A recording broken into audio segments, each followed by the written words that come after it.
As we all probably know by now, Einstein's main objective with his relativity theories, and I stress the word theories, was to eliminate the well-known and documented idea that there was a substance, the ether, that permeated everything and everyone on this earth and was pivotal in trying to explain the true nature of our reality. This was obviously not what the elite controllers wanted, as the ether was, and still is, absolutely free to access if one has the right equipment. By the way, the word equipment also includes you, yourself. But what is the ether? Let's look at its definition in Wikileaks' Believe It or Not. According to ancient and medieval science, ether was also called quintessence, meaning the fifth element, and is the material that fills the region of the universe above the terrestrial sphere. That's the Spaceballs definition. So since Einstein's nefarious Masonic ramblings were published in 1905, the idea of an ether has been relegated to the dark and dusty corner of historical failed research and subsequently intentionally forgotten and suppressed. Or was it? By no coincidence, the plane or planet we live on is named Earth, an anagram for ether. Now, why would the ancients find it so important to name the place we live on after something that doesn't exist? Did you know that AOL, America Online's precursor to Messenger, was called AIMNA, AIMNA, which stands for Ether Intelligent Messaging Network Architecture, owned by Ether Systems Incorporated. Also strange to name a technology and company after something that doesn't exist. As we also know, they love to hide things in plain sight and actually tell us what they are doing in subtle ways. So let's take a look at the world's biggest internet company. Let's search for something on Google. That one is probably not a good example. There it is, right there. Right from Google's inception, this little nugget of information has been visible all the time on every search query. But what does it really mean? The second you hit the enter button on Google search, your query starts its long journey to Silicon Valley and back. From your computer, it is sent to your router or to the plug in the wall. From there, it passes through numerous ISPs, servers, and national backbone routes, underneath the Atlantic Ocean through cables, through numerous servers again, and ends up at Google servers in Silicon Valley. It then sorts through the index of trillions of documents, finds millions of answers, collates them into order, bundles them into a package, and then sends it all the way back again, all in half a second. That's pretty impressive, but also pretty improbable.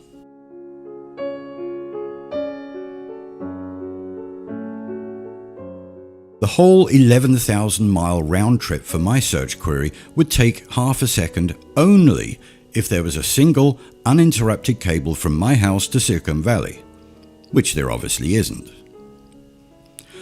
What most people think, as I did, is that the reason these searches come back so fast is because it is cached or saved already in your local area ISP server. In reality, that information has only been indexed by your local ISP, the same as your library card catalogue tells you where to find the book, not what's in it. One could argue that Google has national servers set up in all countries, therefore reducing the transmission times, but try searching for an independent small website with a local server from a country across the world from you. It still only takes a second or so to gain complete access. Considering the huge amount of hubs, switches, LANs, WANs, nodes, servers, gateways, ISPs, bridges, protocols, and thousands of miles of cable your search query goes through, Half a second to traverse the entire world in any direction and back again is pretty incredible, and in my humble opinion, highly unlikely through a physical network. And what about Skype? Talking to someone halfway across the world in real time, through all of those hubs and switches and oceanic cables, with little or no latency? How is this practically possible? Only NASA can magically overcome an 11-second latency when singing along with astronauts on the fake station.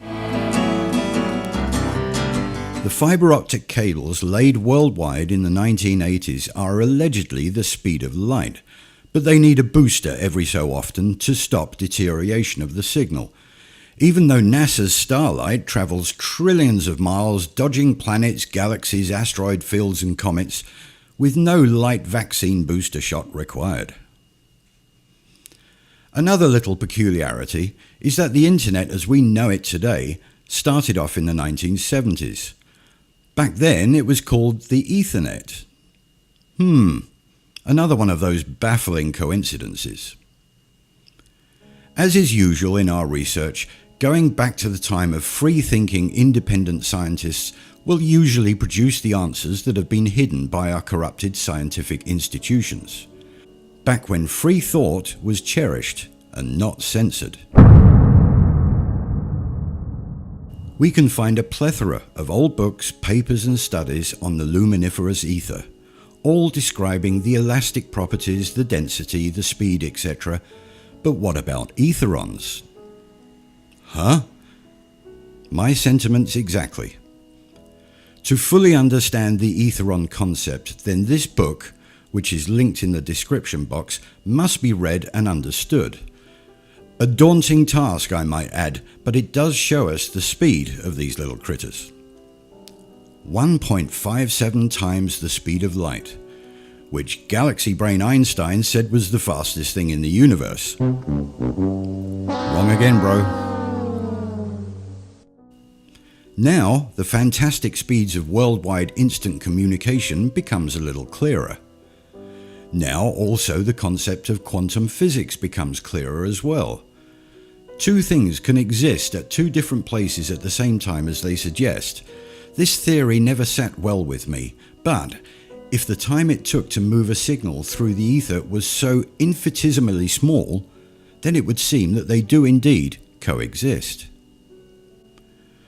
So now our Google search query's 11,000 mile journey only takes 0.00001 of a second. Put a few local hubs, nodes and the cheap router you got from Aldi along the way and we are now getting much closer to the half a second or so that they show us. So if we can transmit seamlessly and autonomously through the ether, then why all the networks and cables and stuff? Data harvesting and control. You didn't think they'd let us speak to each other in private, did you? The internet is just the tool that is used to access, utilize and organize the ether. Etheric technology has been with us for decades and has been used by all the tech giants for extreme amounts of monetary gain. Have you ever known who was calling before you picked up the phone? Have you ever had that feeling that somebody close to you is in trouble? And what about the dog who always knows when it's time for walkies? Yes, the dog one has been scientifically studied. Dr. Rupert Sheldrake called this the morphic fields, or the science of morphogenetics, which we propose is nothing more than the luminiferous ether at work.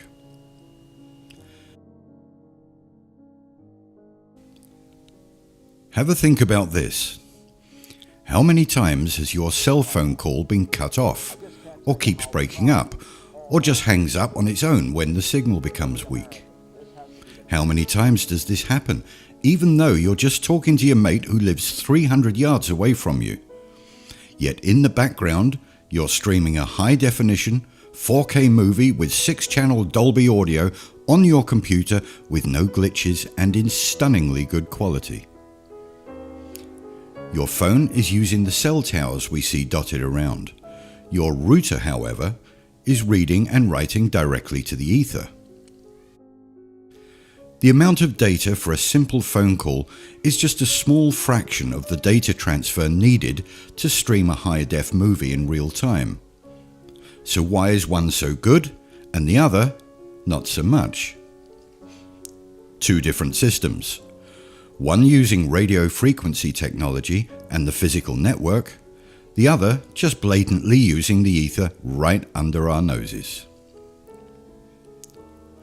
With the advent of app-based phone calls like Skype, WhatsApp, Viber, etc., we saw the gradual transfer of service from network-based communication to ether-based. Did you ever notice that when you do get a good connection on these apps, the quality is way better than the old phone calls? Sometimes it's as if the other person is in the next room. In essence, or quintessence, they are. If the tech giants know about this, then who else knows about it, and who else uses it? Ever wondered how the USGS can detect the epicenter of earthquakes out in the middle of nowhere? Or how about thousands of miles out into the ocean, with pinpoint accuracy? Where is this vast, all-encompassing network of Richter-scale sensors that can pick up small tremors at any point on our vast, flat green Earth and the mighty oceans? These events are being read directly from the ether with a technology that they've kept very, very tightly hidden from us. Back to good old Galaxy Brain and his main objective. Einstein was lauded as the greatest scientific mind ever, because he did exactly as he was told by his Masonic overlords and dismissed the very real ether in favour of his psychological gobbledygook theories.